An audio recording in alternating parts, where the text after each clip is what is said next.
anak-anak. Baiklah, mari kita awali pembelajaran pada pagi hari ini dengan membaca basmalah bersama-sama. Bismillahirrahmanirrahim. Bagaimana kabarnya hari ini? Semoga selalu dalam keadaan sehat walafiat dan tetap semangat untuk melakukan pembelajaran via daring ya, untuk anak-anak SMP 5 khususnya kelas 9C. Nah, apakah hari ini masuk semua? Ya, silahkan untuk absen di kolom absen Google Classroom ya anak-anak. Baiklah, sebelum pembelajaran hari ini kita mulai, yang bertugas untuk membacakan ayat pilihan, silahkan mengirimkan rekaman videonya kepada teman-teman. Nah, untuk itu nanti yang lain menyimpulkan artinya serta mempelajari apa pelajaran yang dapat kita ambil dari ayat yang telah dibacakan. Silahkan.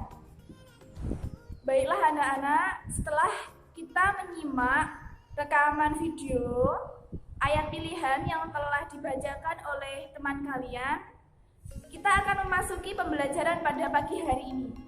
Nah, judul materi mata pelajaran pada pagi hari ini adalah Kehadiran Islam Mendamaikan Bumi Nusantara, atau masuknya Islam di Indonesia. Nah, anak-anak, apakah ada yang sudah pernah mendengar materi ini sebelumnya? Tentunya sudah pernah mendengar ya. Nah, untuk kelas 9 ini kalian akan mendalami materi ini, pendidikan agama Islam, dengan materi masuknya Islam ke bumi Nusantara ini dengan mantap, dengan lebih paham lagi, seperti itu. Baik, kompetensi yang harus dimiliki siswa pada mata pelajaran pendidikan agama Islam, materi berkembangnya Islam di bumi Nusantara ini adalah yang pertama, siswa itu meyakini bahwasanya berkembangnya Islam di Nusantara ini sebagai rahmatan lil alamin. Terus yang kedua, menunjukkan sikap atau perilaku yang cinta kepada tanah air sebagai implementasi mempelajari sejarah berkembangnya Islam di Nusantara. Yang ketiga, ini siswa peserta didik memahami sejarah berkembangnya Islam di Nusantara. Dan yang terakhir, tentunya nanti di pertemuan kedua itu siswa dapat menyajikan rangkaian sejarah berkembangnya Islam di Nusantara. Bisa dimengerti ya? Dengan ini, dengan mempelajari materi berkembangnya Islam di bumi Nusantara, siswa diharapkan nantinya dapat memotivasi dirinya untuk mendapatkan pengetahuan tentang berkembangnya Islam di Nusantara. Nah, untuk kali ini Ibu Guru akan menyampaikan poin-poin inti materi pada pagi hari ini. Materi berkembangnya Islam di bumi Nusantara. Nah, kita akan mempelajari dua materi. Yang pertama tentang alur. Alur maksudnya Islam di bumi Nusantara. Nah, alur-alur tersebut diisi teori-teori masuknya Islam di bumi Nusantara atau Indonesia. Yang pertama, teori Mekah. Terus ada juga teori Gujarat, terus teori Persia, dan terakhir teori Cina. Nah, materi kedua atau subbab kedua adalah tentang cara-cara masuknya Islam di bumi Nusantara. Nah, cara-cara di sini kita akan mempelajari 5 cara. 5 cara masuknya Islam di Nusantara. Yang pertama, perdagangan, setelah itu ada pernikahan, pendidikan, hubungan sosial, dan yang kelima adalah dengan kesenian. Nah, untuk penjelasan materi atau penyampaian inti dari materi tersebut, silahkan kalian simak video berikut, yakni materi inti dari berkembangnya Islam di bumi Nusantara melalui video berikut ini. Pendidikan agama Islam kelas 9C, materi kehadiran Islam mendamaikan bumi Nusantara. Kehadiran Islam mendamaikan bumi Nusantara, yang pertama tentang alur perjalanan dakwah di Nusantara. Yang kedua, cara-cara dakwah di Nusantara.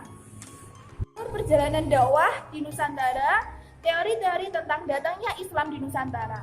Yang pertama, teori Mekah, kedua, teori Gujarat, dan teori Persia, terakhir teori Cina. Yang pertama, teori Mekah. Menurut teori Mekah, masuknya Islam langsung dari Mekah atau Arab, terjadinya pada abad Hijriyah atau abad ke-7 Masehi. Para pedagang dari timur Mekah ini memiliki misi dagang sekaligus dakwah. Bahkan motivasi untuk dakwah ini sebagai pendorong utamanya. Dan orang-orang Arab datang ini kebanyakan adalah keturunan Nabi Muhammad SAW yang memiliki gelar syarif atau syahid yang ada di depan namanya. Yang kedua, teori Gujarat. Nah, kedatangan Islam pada abad ke-7 Hijriah atau abad ke-13 Masehi menurut teori Gujarat. Nah, Gujarat adalah wilayah di India Barat berdekatan dengan Laut Arab. Nah, orang Arab bermazhab Syafi'i ini telah bermukim di Gujarat dan Malabar sejak awal Hijriah. Nah, yang menyebarkan Islam itu bukan langsung dari orang Arab, melainkan pedagang Gujarat yang memeluk Islam dan berdagang di Nusantara. Yang ketiga adalah teori Persia. Teori Persia mengatakan bahwa Islam masuk ke Indonesia berasal dari daerah Persia atau Parsi yang sekarang Iran. Ada kesamaan budaya dan tradisi yang berkembang antara masyarakat Parsi dan Indonesia. Nah, tradisi tersebut antara lain adalah peringatan 10 Muharram dan atau yang kita sebut dengan istilah Asyura.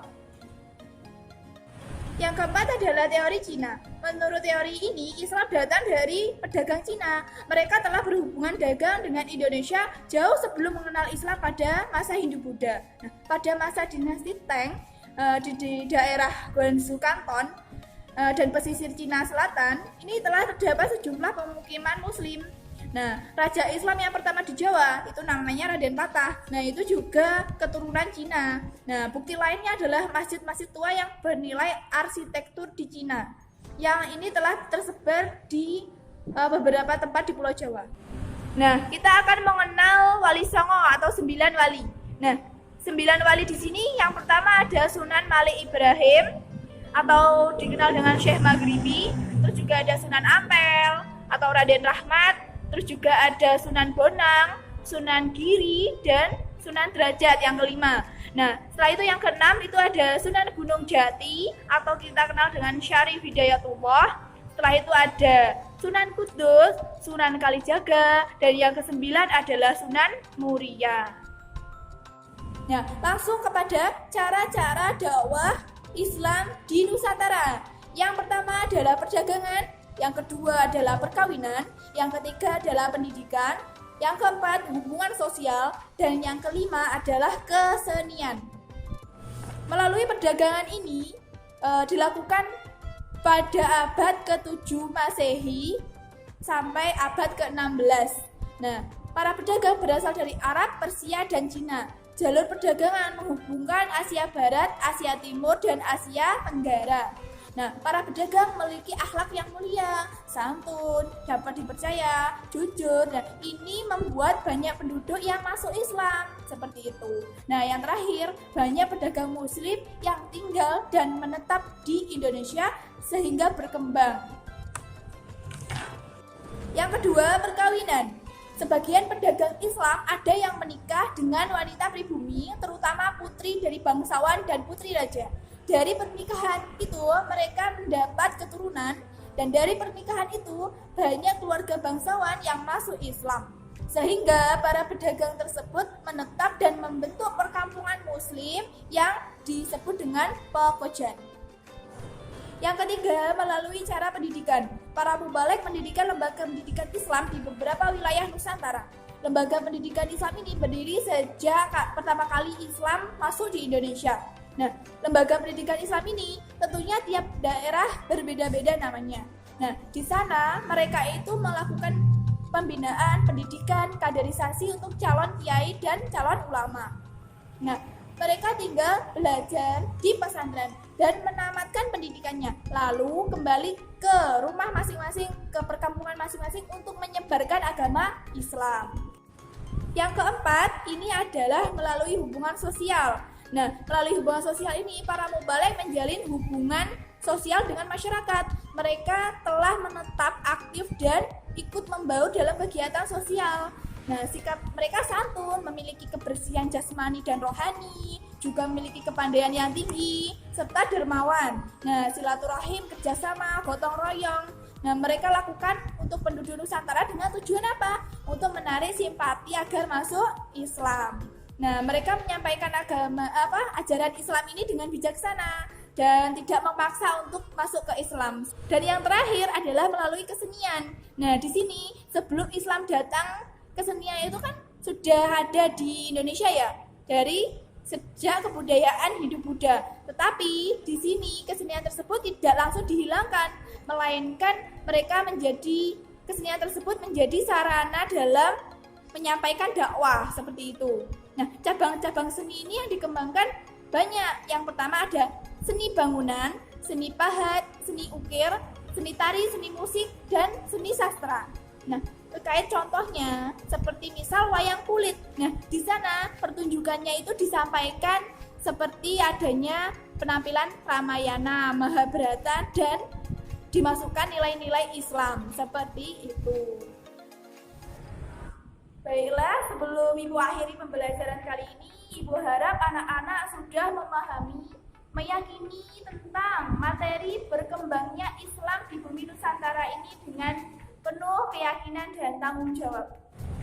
Nah, untuk yang terakhir, nanti ada penilaian ya terkait pengetahuan. Jadi kalian mengerjakan soal pilihan ganda yang ada di kolom. Nanti kalian mengirim jawabannya di sana dan nanti silahkan dikumpulkan. Ya, jangan sampai tidak mengerjakan karena ada penilaian. Baiklah, pada pertemuan berikutnya, hari Senin depan, kalian akan mempelajari bab berikutnya, yakni kerajaan-kerajaan Islam pada maksudnya Islam di bumi Nusantara. Nanti ada kerajaan Samudra Pasai, kerajaan Mataram, kerajaan Aceh, dan lain sebagainya. Ada beberapa kerajaan. Baiklah anak-anak, sebelum pembelajaran Ibu tutup, anak-anak tetap semangat dalam belajar meskipun belum bertatap muka karena situasi pandemi COVID-19. Jadi anak-anak diharapkan tetap menjaga kesehatan, tetap stay at home, tetap di rumah, dan jaga protokol kesehatan dimanapun anak-anak berada. Mari kita akhiri pembelajaran pada Senin pagi hari ini dengan membaca hamdalah dan doa kafaratul majelis bersama-sama. Alhamdulillahirabbil alamin. Subhanakallahumma wa bihamdika asyhadu an la ilaha illa anta astaghfiruka wa atubu ilaih. Akhiran, cukup sekian yang dapat Ibu Guru sampaikan materi pada pagi hari ini. Kita lanjutkan di Senin berikutnya. Ada salah kata mohon dimaafkan, baik yang disengaja maupun tidak disengaja. Barakallahu fikum. Akhiran, wassalamualaikum warahmatullahi wabarakatuh.